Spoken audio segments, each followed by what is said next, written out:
आचार्य श्री समय सागर जी महाराज की, परम पूज्य गुणायतन प्रणेता शंका समाधान प्रवर्तक भावना योग प्रवर्तक गुरुवर श्री प्रमाण सागर जी महाराज की, परम पूज्य मुनिवर श्री निर्वेक सागर जी संधान सागर जी महाराज की, समस्त मुनि संघ की। शंका समाधान के आज के इस सत्र में आप सभी का हार्दिक अभिनंदन। इससे पूर्व कि हम आज के इस सत्र को प्रारंभ करें, चलते हैं गुरु चरणों में और होते हैं नत इस भाव से कि हमारा जीवन भी बन सके समुन्नत। सभी लोग हाथ जोड़ेंगे, मस्तक झुकाएंगे और मेरे साथ बोलेंगे, हे गुरुदेव नमोस्तु नमोस्तु नमोस्तु।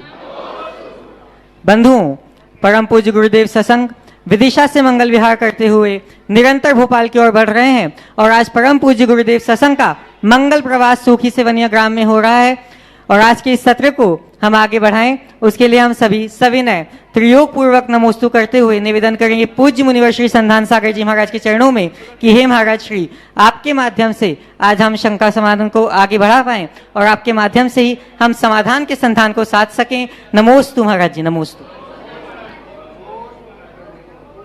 आज के प्रथम प्रश्न के लिए अपन आमंत्रित करते हैं सूची सेवनिया के ही गुणायतन के जो संस्थापक सदस्य आए नहीं, चलिए अवधि विजित पाटनी भोपाल जो गुणायतन के ट्रस्टी भी हैं,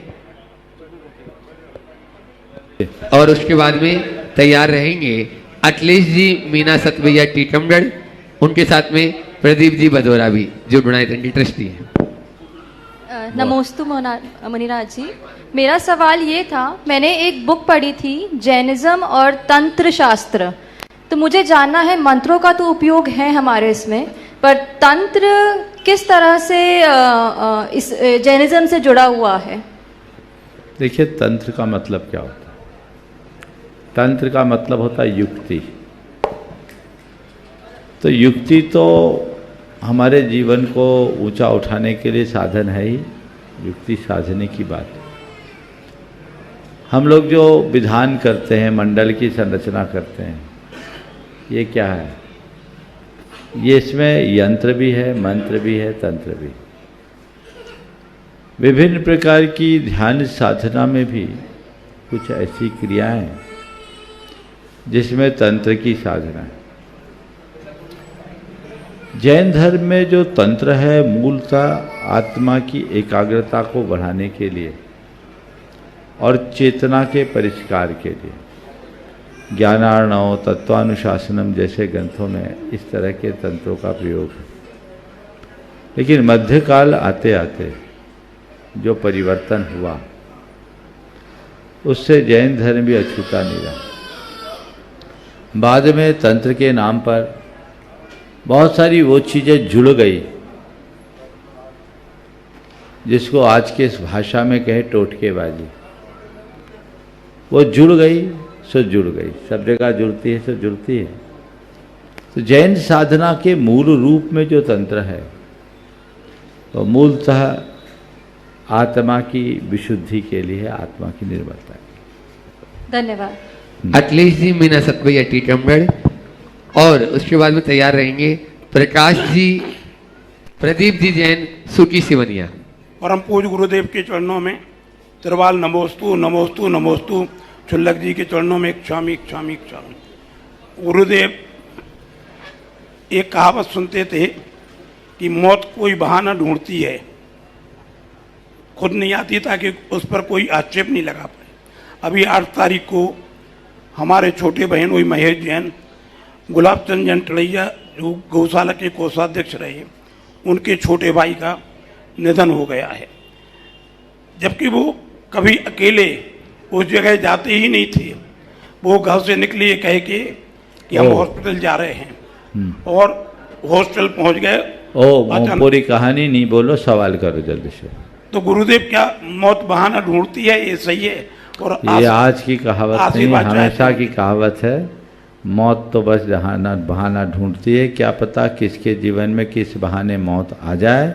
इसलिए हर पल सजग रहो, और साथ ही मैं उस परिवार को भी आशीर्वाद देता हूँ कि ऐसी घड़ी में अपने मन को स्थिर बनाए, नियति को कोई टाल नहीं सकता। इस वियोग को शोक का निमित्त बनाने की जगह बैराग का निमित्त बना। नमोस्तु गुरुदेव, नमोस्तु। प्रदीप जी जैन सूची सेवनिया और उसके बाद में तैयार रहेंगे अजय जी जैन को और आदिश जी जैन भोपाल गुणायतन ट्रस्टी। हाँ, प्रदीप कौन है? नमोस्तु महाराज जी, नमोस्तु। मेरा प्रश्न ये है कि तूफान में कश्तियाँ और अभिमान में हस्तियाँ मिट जाती हैं। गुरुदेव ऐसा क्या करें कि अहंकार के तूफान में ना हमारी कश्ती को कुछ हो और ना अभिमान की सुनामी में हस्ती को। तूफान में हस्तियाँ, कश्तियाँ और अभिमान में हस्तियाँ मिट जाती है। तो आपने पूछा ऐसा क्या करे कि हमारी कश्ती भी ना डूबे और हस्ती भी ना मिटे। बस सीख लो, जब तूफान आने को होता है तो पहले से संकेत मिल जाते हैं और पूर्व संकेत को पाकर लोग ऐसी व्यवस्थाएं करते हैं कि तूफान में भी कश्ती ठीक रहे। तो तूफान का तो पूर्वाभास हो जाता है, लोग संभाल लेते हैं, लेकिन अभिमान का तो लोगों को आभास ही नहीं होता। मैं तो इतना कहूँगा, मिटी हुई हस्तियों को देखो और समझ जाओ अभिमान का अंत क्या है। इसलिए अभिमान को पुष्ट करना बंद करो। ओ महाराज जी को अजय जी जैन को और आदिश जी जैन भोपाल और उसके बाद में तैयार रहेंगे। आज अपने बीच में यहाँ पर अभी पूज्य महाराज श्री जी ऐतिहासिक पंच कल्याणक विदिशा में संपन्न करा के सोर आ रहे हैं और वहाँ के मणिधर परिवार और अध्यक्ष उस पंच कल्याणक के यहाँ पर बसंत जी हैं, वे यहाँ पर उपस्थित। महाराज जी के चरणों में त्रिबार नमोस्तु। पूरे जैन को परिवार भोपाल की ओर से नमोस्तु। हम लोगों का पुनः योग है कि महाराज जी के पुनः 4.5 साल बाद भोपाल की धरती पे चरण पड़ रहे हैं। महाराज जी आज का जिन 2 शुद्ध पंचमी है उसके ऊपर थोड़ा सा प्रकाश डालें। देखिए, शुद्ध पंचमी हमारी संस्कृति का बहुत महत्वपूर्ण पर्व है। आज की तिथि में हमें आंखें मिली। दरअसल आगम की आँख ही हमारी असली आँख। आज पहली बार हमारे भगवान की वाणी को लिपिबद्ध किया गया शास्त्र के रूप में। ये प्रथम बार हुआ। तो भगवान की वाणी लिपिबद्ध होने से ये आज हम लोगों के पास है। यदि नहीं होता तो हमारे पास क्या होता, हम अज्ञान के अंधेरे में रहते। तो ये हम लोगों का सौभाग्य है। आज श्रुत पहली बार निबद्ध हुआ, इसलिए आज की पंचमी को श्रुत पंचमी कहते हैं। षटखंडांगम की रचना आज के ही दिन हुई। सिंगई गौरव जी, सनत जी, गौरव जी, मणिधर परिवार और साथ में बसंत जी और संजय भंडारी जी भी रहेंगे। वो अपना अविनाश प्रवक्ता, पूरी विदिशा वाले एक साथ ही हो जाएं ताकि सभी, और 2 प्रश्न पूछ लेंगे। एक प्रश्न मणिधर परिवार, एक प्रश्न बसंत। गुरुदेव के चरणों में त्रिवार नमोस्तु नमोस्तु नमोस्तु। मुनि संघ की जय। हे गुरुवार, आपके आशीर्वाद से बहुत ही कम समय में विदिशा में ऐतिहासिक पंचकल्याणक प्रतिष्ठा महोत्सव संपन्न हुआ, जो निर्विघ्न और सानंद संपन्न हुए। इस आयोजन के बीच में कुछ ऐसी असाधारण घटनाएं घटी जो मानवीय क्षमताओं से परे थी। इसके प्रमाण भी देखने को मिले। भगवान, मेरा प्रश्न है कि क्या इस कलयुग में इस तरह की घटनाओं को किस परिप्रेक्ष्य में देखा जाना चाहिए? ये ईश्वरीय शक्तियों का परिचायक है या और कुछ? फिर से बोलो। मेरा प्रश्न है कि इस कलयुग में इस तरह की घटनाएं जो मानवीय क्षमताओं से अधिक उठकर इस पंच कल्याणक में हुई हैं, जिसके प्रमाण भी देखे गए, तो ये जो हुआ, इसे हम इन घटनाओं को किस परिप्रेक्ष्य में देख सकते हैं? देखो, घटनाएं तो घट गई, अब अंतर घटना की बात करो। घटनाओं को पकड़ कर क्या करें? घटनाएं घटती रहती है। हम तो ये देखें कि इस पंच कल्याणक से मेरे भीतर क्या घटा। हम लोगों की एक बड़ी कमजोरी है कि हम लोग अपना पूरा समय और शक्ति केवल बाहर और बाहर लगाते हैं। हमें भीतर देखना चाहिए। जहाँ तक इस तरह की घटनाओं का सवाल है, तो ये सब चीज़ें लोगों की भावनाओं के प्रभाव से, पुण्य के प्रताप से होता है। आपके यहाँ का जो पंचकल्याणक है, उसका नेक निमित्त तो तभी बन गया था जब हम लोग विदिशा के प्रवेश के लिए प्रस्थान शुरू किए और 10 मिनट तक मंद मंद वर्षा बिना मेघों की हुई, ये शुभ निमित्त है, काम हो गया।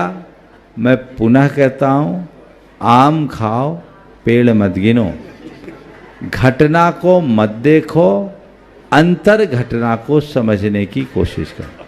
चलो संजय भंडारी हो गया। तो ये है महाराज जी, आपके पास केंद्रीय शासन के अल्पसंख्यक आयोग के सदस्य आए थे, पदाधिकारी, वह कुछ जानकारी दे गए थे, उनसे संपर्क के लिए क्या किया जाए? उनसे संपर्क करो, विभाग का पता खोजो, उनसे संपर्क करो और ये देखो कि जैन लोग अल्पसंख्यक दर्जे को प्राप्त हैं, जैनों को अल्पसंख्यक की मान्यता है, तो उस अल्पसंख्यक का क्या लाभ हो सकता है। बहुत सारे लाभ हैं, जो इस मंच से बोला भी गया था। आप लोगों में उतनी जागरूकता नहीं है, यदि जागरूकता हो तो समाज इससे बहुत लाभान्वित हो सकती है। इस विभाग का बहुत सारा पैसा भी लैप्स होता है, तो उसमें बहुत तरह की सुविधाएं हैं। कल्याण मंत्रालय के साथ कल्याण विभाग के अधिकारियों से संपर्क करके अल्पसंख्यक विभाग से संपर्क करना चाहिए और अल्पसंख्यक विभाग से संपर्क करके इसकी व्यापक जानकारी सभी को जुटाना चाहिए। आज नवदावर्ती पूर्ववत पूज्य गुरुवर को आहार का सौभाग्य जिन्होंने प्राप्त किया, गुणायतन की ट्रस्टी प्रकाश चंद जी, सोनम कुमार जी जैन, सूची सेवनिया, और उसके बाद में तैयार रहेंगे राहुल जी जैन, सूची सेवनिया। ये बड़ों के साथ कैसा रहना चाहिए, समाज में कैसा रहना चाहिए, जिससे कोई हमारी निंदा ना कर सके और हमें जज ना कर सके। हमारी निंदा भी ना हो, हमारे जज भी नहीं। देखो, एक कन्या अगर कन्योचित कर्तव्यों से जुड़ जाती है तो उसके जीवन में सब चीज़ें स्वाभाविक रूप से प्रकट हो जाती है, जिसकी वो अधिकार नहीं। मुझसे तुम पूछते हो कैसे रहना चाहिए, तो मैं एक पंक्ति में कहूँगा, अपनी मर्यादाओं में बंध के रहना चाहिए और संस्कारों को पूरी तरह खिला देना चाहिए। जी महाराज। अगर मर्यादाओं में बंधोगे और संस्कारों को पुष्ट करते रहोगे तो तुम्हें देखकर लोग तुम पर गर्व करेंगे, और न केवल तुम पर गर्व करेंगे अपितु तुम्हारे माता पिता की प्रशंसा करते ना खाएंगे। और जिस दिन तुम ससुराल जाओगे उस दिन वहाँ के लोग भी तुम्हारे माँ बाप को यह कह कर के धन्यवाद देंगे कि तुमने हमें बेटी नहीं दी, बेटी के नाम पर एक विभूति दे दी है। ये गौरव अपने भीतर आना चाहिए। राहुल जी जैन, सूटी सेवनिया, और उसके बाद में तैयार रहेंगे रितेश जी जैन, भोपाल। बोलो। नमोस्तु महाराज जी, नमोस्तु। नमोस्तु महाराज जी। महाराज जी, पाषाण को सूर्य मंत्र देकर आप भगवान बना देते हैं, तो हम जैसे जीवों के लिए ऐसा कोई मंत्र नहीं है जिससे हम परफेक्ट इंसान बन सके? अभी तो सवाल तुम नहीं पूछा था ना। अच्छा, राहुल का प्रश्न ये पूछ रही है, ठीक है। हम जैसे इंसान को ऐसा कोई मंत्र नहीं है जो दे करके परफेक्ट इंसान बन सके। बन सकते हैं। अगर पाषाण जैसा गुणधर्म आ जाए तो, ध्यान से सुनना, पाषाण जैसा गुणधर्म आ जाए तो, पाषाण में हम लोग जो मंत्र फूंकते हैं ना, पाषाण उसे अपने अंदर ले लेता है, लेकिन इंसान में फूंकते इधर से सुनता है, इधर से निकाल दे, असर ही नहीं पड़ता। चलिए, हाँ बोलो। और इसके बाद में रितेश जी, भोपाल, और उसके बाद तैयार रहेंगे नरेंद्र मनोहर लाल जी, टोंडिया, भोपाल। नमोस्तु महाराज जी, नमोस्तु नमोस्तु महाराज जी। महाराज जी, वर्तमान काल में भी 24 तीर्थंकर हैं, भविष्य काल में भी होंगे और भूतकाल में भी थे, तो लेकिन वर्तमान काल में जो 24 तीर्थंकर हैं उनमें 3 तीर्थंकरों को 3 पद मिले हुए हैं। तो वैसे ही क्या भूतकाल में जो तीर्थंकर थे उनमें किसी को मिले हुए थे क्या पद, और भविष्य काल में जो होंगे उनमें भी किसी को कामदेव, चक्रवर्ती और तीर्थंकर के पद मिलेंगे? इन 3 तीर्थंकरों ने 6 का नुकसान किया। 6 का नुकसान हुआ, 3 कामदेव, 3 चक्रवर्ती की सीट चले गई। हमारे तीर्थंकर भगवंत किसी का नुकसान नहीं करते, ये तो काल के दोष से ऐसा हो गया, हमेशा ऐसा नहीं होता, यदा कदाई। टोंगिया जी बोलेंगे, बोलो जल्दी। महाराज जी, 3-4 दिन पहले समय शेखर जी के बारे में आया था। ओम, हाँ, समय शेखर जी के बारे में आया तो महाराज जी शासन सरकार क्या कर रही है समय शेखर के बारे में थोड़ी सी मैं जानना चाहता क्या हूँ। आया था समय शेखर के बारे कुछ में? भी नहीं महाराज जी, समय शेखर जी का कुछ नहीं आया, समय शेखर जी का नाम आया था 3-4-5 ऐसा दिन है, पहले। समय शेखर के विषय में मैं आप सबसे इतना ही कहना चाहूँगा कि समय शेखर का मामला शंका समाधान का नहीं है, सोशल मीडिया का नहीं। आप लोगों ने सोशल मीडिया के माध्यम से समय शेखर की चर्चा कर कर के वहाँ की गत खराब कर दी। मैं तो वहाँ रहा हूँ, मैं वहाँ की स्थिति जानता हूँ, इसलिए आप सबसे मेरा यही कहना है, आप कुछ करने की स्थिति में नहीं हो। वहाँ लोग बहुत चौकसी के साथ लगे हैं और जो भी व्यवस्थाएं बन सकती है बन रही है। आधारहीन बातों के आधार पर अनावश्यक और अनपेक्षित टिप्पणियों के इतने काउंटर रिएक्शंस हुए हैं जिसके दुष्परिणाम सामने आ रहे हैं।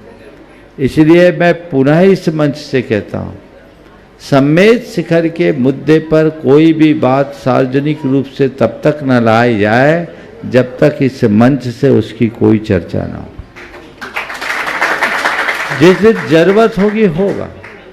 अभी तो स्थिति उल्टी बनी है और उसके जिम्मेदार आपके बीच के व्हाट्सएप वीर हैं, सोशल मीडिया में सक्रिय लोग हैं, जो लोग अपने व्यूज बढ़ाने के लिए और अपनी व्यक्तिगत लाभ की वांछा से ऐसी बातों को तूल देते हैं, वो अंततः अपना और समाज सबका अहित करते हैं।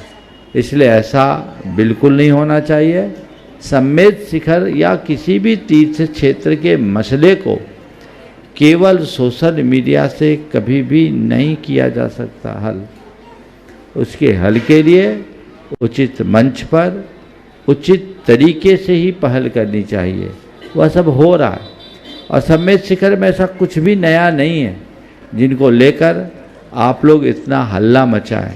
हाँ, आपके हल्ला मचने से चीज़ें बहुत बदली है, उसके परिणाम भी अच्छे नहीं आ रहे, इसलिए इस पर ध्यान देना चाहिए। डॉक्टर मनोज जी। हाँ बोलो। नमोस्तु गुरुदेव, नमोस्तु गुरुदेव। आपने अपने प्रवचन में कहा था कि गुरु चरणों में दर्शनार्थी नहीं शरणार्थी बनकर आए, तो गृहस्थ जीवन में हम आप शरणार्थी कैसे बने? आप लोग रोज बोलते अन्यथा शरणम नास्ति तमेव शरणम, बोलते कि नहीं? इसका मतलब क्या है? गुरु की शरणार्थी बनने का मतलब है कि हमने गुरु के चरणों को पकड़ लिया, अब उनका मार्ग ही मेरा मार्ग है, उनका उपदेश ही मेरे जीवन के कल्याण का आधार है, मैं उनके आदर्शों का अनुकरण करके आगे बढ़ूंगा। ये शरणार्थी का मतलब है। गुरुओं की पूजा तो करो, रास्ता अपना चुनो, तो कोई मतलब नहीं। डॉक्टर मनोज जी जैन भोपाल अपनी टीम के साथ में, और उसके बाद विकास जी गोदा अपनी पूरी टीम के साथ तैयार रहेंगे। परम पूज गुरु मुनिवर को एवं समस्त संघ को नमोस्तु नमोस्तु नमोस्तु।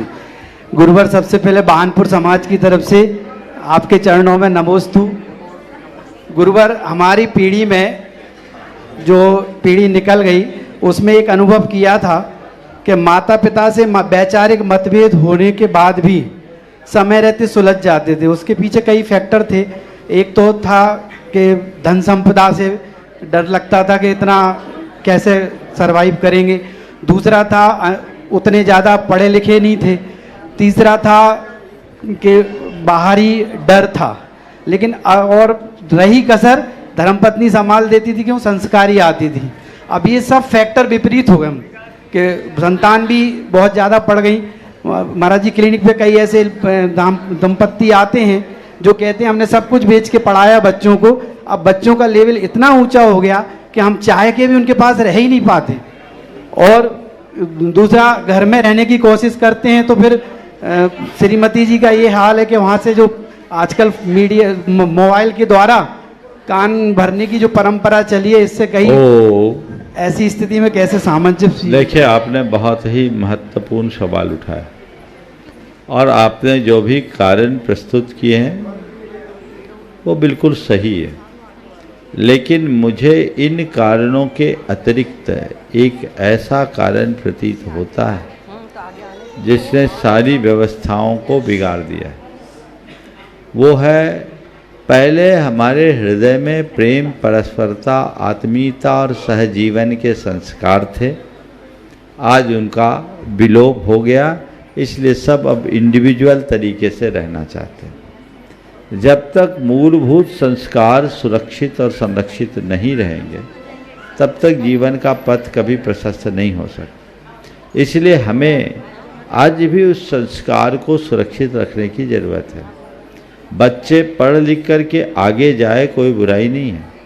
पुराने ज़माने में भी ऐसे अनेक उदाहरण हैं जिसमें बेटा पिता से बहुत आगे पढ़ लिख कर के बढ़ा, उच्च पदों को प्राप्त किया। आज से 50 साल पहले भी लोग IAS बनते थे, लेकिन IAS अधिकारी, चार्टर्ड अकाउंटेंट और बड़े बड़े प्रोफेशनल पदों में जाने के बाद भी उनके लिए उनके माता पिता सर्वस्व थे। मैं एक ऐसे व्यक्ति को जानता हूं जो एक उच्च अधिकारी रहे और उनके पिताजी ने बताया, जब तक उनके पिताजी का जीवन काल रहा, जो भी सैलरी मिलती थी अपने पिता के हाथ में पकड़ाते थे और अपने खर्चे के संस्कार सुरक्षित है तो शिक्षा और परिवेश उतने बाधक नहीं थे। लेकिन मूलभूत संस्कार ही पूरी तरह से तिरोहित हो चले और ना अब उनको महत्व दिया जा रहा है। पहले माँ बाप उनको ही महत्व देते थे, अब माँ बाप भी कहते बेटा पढ़ लिख, अच्छी डिग्री पाना, अच्छा पैकेज पाना। संस्कारों को कहाँ? अगर थोड़े भी संस्कार विमुखता की बात आती है, हाँ समय के साथ थोड़ा एडजस्ट करना पड़ता। तो जब ये दृष्टिकोण होगा और पूरा वातावरण ऐसा बनेगा तो चीज़ें ऐसी घटेगी, उससे कोई बच नहीं सकता। नमोस्तु महाराज जी, नमोस्तु। हाँ बोलो। जब विकास हाँ, जब विदिशा से इस ओर बिहार हुआ और भोपाल की ओर, तो पूरे आप लोगों की समुचित व्यवस्था, भोजन आदि की सारी व्यवस्था इस परिवार ने की। विकास जी गोदा परिवार समूह ने, पूरी उनकी टीम ने, और महिलाएं भी उसमें अग्रणी रही। मीना जी गोदा के साथ में संपूर्ण महिला मंडल भी, उनकी टीम भी तैयार रही और बच्चे भी, बिट्टू भाई के साथ में पूरे बच्चे भी लगे रहे। एक प्रश्न वो लोग अपनी तरफ से महाराज जी चरणों में रख रहे हैं और उसके बाद में बिहार के आने वाली जो टीम है वो रहेंगे, उसमें अनिमेश आज कटनी वो अपना प्रश्न रखेंगे। नमोस्तु गुरुदेव, नमोस्तु गुरुदेव। गुरुदेव, हमारा एक प्रश्न ये है कि चरित्र जो है वो एक वृक्ष है, लेकिन प्रतिष्ठा, यश और सम्मान उसकी छाया है। लेकिन विडंबना तो यह है कि वृक्ष का सभी लोग ध्यान नहीं रख पाते हैं, लेकिन छाया सबको चाहिए होती है। ऐसा क्यों? ये कलयुग का प्रताप। ये लोग पेड़ को काट के छाया पाना चाहते। क्या होगा? अगर पेड़ को काटकर कोई छाया पाना चाहे तो कुछ नहीं हो सकता। इसलिए पेड़ को सुरक्षित रखे ताकि छाया पा सके। बहुत सुनिए। हाँ, अनिमेश कटनी पूरी बिहार टीम के साथ में अपना प्रश्न रखें। पूरे बिहार वाले एक साथ खड़े हो जाएं और उनके लिए भी जोरदार आप ताली बजा दी। उसके बाद में बंबई से आज अपने बीच में श्रावण श्रेष्ठ यहाँ पर उपस्थित है, वे तैयार रहेंगे। गुरुदेव के चरणों में बारंबार नमोस्तु नमोस्तु नमोस्तु। महाराज श्री कहते हैं सफलता निश्चित नहीं होती और असफलता कभी अंतिम नहीं होती। और आज के टाइम में जो बच्चे कॉम्पिटिटिव एग्जाम्स की तैयारी कर रहे हैं, उनके मन में कभी ना कभी ये ख्याल आता है कि हमें सफलता मिलेगी या नहीं मिलेगी, और लिमिटेड नंबर ऑफ अटेम्प्ट्स के कारण ये चिंता और बढ़ जाती है। तो ऐसे समय में हम कैसे अपने मन को समझाएं, हमें अपने मन को कैसे समझाना चाहिए और अपने गोल पर फोकस करना चाहिए? कृपया मार्गदर्शन। बहुत अच्छा। पहला वाक्य फिर से बोलो। सफलता कभी अंतिम नहीं होती, सफलता कभी निश्चित नहीं होती और असफलता कभी अंतिम नहीं होती। हाँ, बहुत अच्छा वाक्य। सफलता कभी निश्चित नहीं होती और असफलता कभी अंतिम नहीं होती। अभी जो तुमने बात की ही कॉम्पिटिटिव एग्जाम में भाग लेने वाले बच्चों की जो पीड़ा है, सबसे पहले हमें इस बात को समझना चाहिए कि ये सब चीज़ें क्यों हो रही। इसलिए कि हमने एक दृष्टि बिगाड़ दी। आज सफलता का अर्थ ही हमने बदल दिया। किसी निर्धारित लक्ष्य की उपलब्धि को ही हमने सफलता मानने का भ्रम पाल लिया।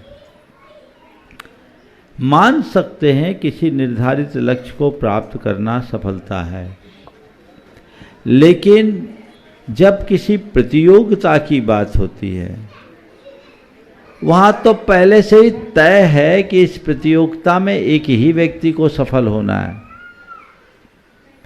और जो व्यक्ति सफल होगा बाकी सब उस प्रतियोगिता में विफल होंगे। लेकिन प्रतियोगिता में विफल होने का मतलब जिंदगी में विफलता नहीं होना चाहिए।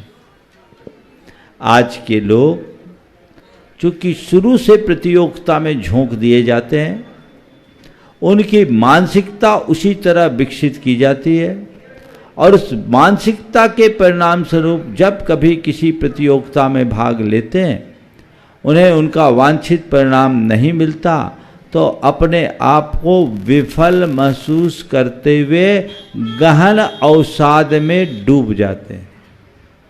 समझ गए? तो उन्हें ये सोचना चाहिए कि नहीं, ये प्रतियोगिता है, इस प्रतियोगिता में सीमित सीट है, सीमित लोग सफल होंगे, बाकी सब विफल होंगे, पर वो प्रतियोगिता में विफल हैं, जीवन में नहीं। उनके लिए और संभावना है। जैसे अभी नीट का एग्जाम है, कितने लोग भाग लेते हैं?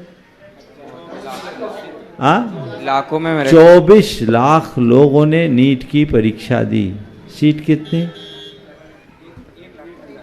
1 लाख नहीं, कम है, हजारों में कुछ रहती है। हजारों में 50,000 मान लो, और कम हो। तो मान लो जो भी हो, मुझे पूरी संख्या याद नहीं है, तो अब उस प्रतियोगिता में बाकी लोगों को तो विफल होना ही है। इसका मतलब क्या है? वो अपने जीवन में विफल हो गए। क्या दुनिया में जितने नीट क्वालिफाई करके डॉक्टर बने, केवल डॉक्टरों का जीवन सफल है क्या? डॉक्टरों के अलावा भी तो लोग हैं, वो भी तो अपने जीवन में सफल है। तो अपने आप को विफल मानना बंद कर दो। मेरे संपर्क में एक युवक है, उसने नीट क्वालिफाई करने की कोशिश की, उसमें सक्सेस नहीं हुआ। उसने तय कर दिया मैं डॉक्टर नहीं बन सका, पर अब डॉक्टर पालूंगा, ठान लिया। डॉक्टर नहीं बना, मैं डॉक्टर पालूंगा, और वो बेंगलोर से बीबीए करके लौटा, एमबीए भी नहीं किया, और एक अपना अस्पताल खोला। आज मल्टी सुपर स्पेशलिटी के हॉस्पिटल का सफल संचालक है। सफलता के मायने समझिए।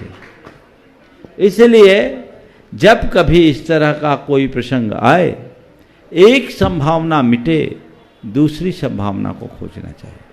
हमेशा एक बात स्मरण में रखना, 99 द्वार बंद होते हैं तो 100वां द्वार खुलता है।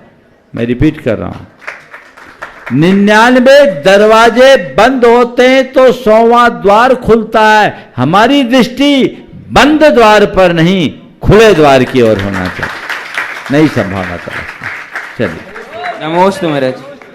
आज अपने बीच में अनेक संस्थाओं के उच्च पद पर आसीन पदस्थ प्रभात जी मुंबई यहाँ पर उपस्थित हैं। वो अपना प्रश्न रखें। उनके साथ में किरीट भाई जी मुंबई, अहमेंद्र भाई मुंबई यहाँ पर उपस्थित हैं। आप लोग जोरदार तालियों से आज स्वागत अभिनंदन कर दीजिए उनका। और गुणायतन के शिरोमणि संरक्षक, और मुझे तो जहाँ तक याद है प्रथम द्वितीय में ही इनका नाम, शुरू में ही ये शिरोमणि संरक्षक अहमेंद्री जी भी गुणायतन के शिरोमणि संरक्षक है। बोलो। हाँ, बोलने के लिए आज्ञा है महाराज जी? हाँ, बोल सकते हैं। पहले सबसे पहले परम पूज्य प्रमाण सागर महाराज जी और मंचासीन महाराज जी के चरणों में 12 बार नमोस्तु। हर्ष का विषय है, मैं आज कुंडलपुर महोत्सव में कलशारोहण का महोत्सव देखकर आ रहा हूं महाराज जी, और आपके चरणों में नमोस्तु प्रेषित करता हूं। वहां हमें ध्वजा चढ़ाने का लाभ मिला है, बहुत सुंदर, आपके आशीर्वाद से। बस मैं तो नमोस्तु करने आया हूं, मेरी शंकाएं आपको देखकर ठीक हो गई। बहुत सुंदर। आमीन। पूछना है क्या? चलो ठीक है, एक बार जोरदार करतल ध्वनि। बहुत सौभाग्यशाली हैं जिन्हें सहज मूल मंदिर में कि सहजकूट में, बड़े बाबा सब, के सब बड़े मंदिर में कलश भी हुआ, ध्वजा भी हुई। आपने क्या किया? हमने ध्वजा की। वाह, बहुत सौभाग्यशाली है। एक बार जोरदार अभिनंदन। चलिए, बहुत बढ़िया। आगे गुणायतन के शिरोमणि संरक्षक के रूप में अक्षत जी सन्नी यहाँ पर उपस्थित है पारस नाम से। वे अपना प्रश्न रख रहे हैं और उसके बाद वे तैयार रहेंगे। प्रवीण जी जैन भोपाल।